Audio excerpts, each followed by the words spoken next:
ஒரு மான் தன்னுடைய குட்டியை ஈனுகின்ற சமயம். அதற்கு முன்பாக ஒரு வேடன் அதனை குறிபார்த்து கொண்டிருந்தான்.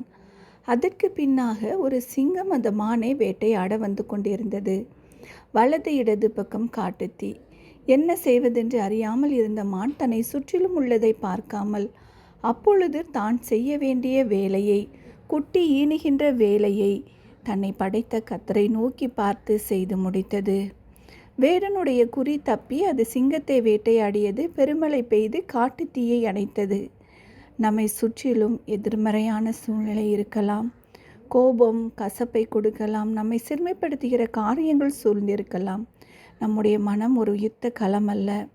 எல்லாவற்றையும் எடுத்துக்கொண்டு நம் மனதில் போராடி கொண்டிருக்க, மாறாக எல்லாவற்றையும் தள்ளிவிட்டு நம்மை படைத்த கர்த்தரை நோக்கி பார்த்து அதை அவரிடத்தில் கொடுத்துவிட்டு நாம் அந்த நாளில் செய்ய வேண்டிய காரியத்தை, கர்த்தர் நமக்கு நியமித்திருக்கிற பாதையில் அவர் நமக்கு கொடுத்திருக்கிற குறிக்கோளை நோக்கி நாம் ஓடும்போது நம்முடைய எல்லைகள் எல்லாம், உள்ளத்தில் உள்ள எல்லைகள் எல்லாம் தேவ சமாதானத்தால் நிறைந்திருக்கும்.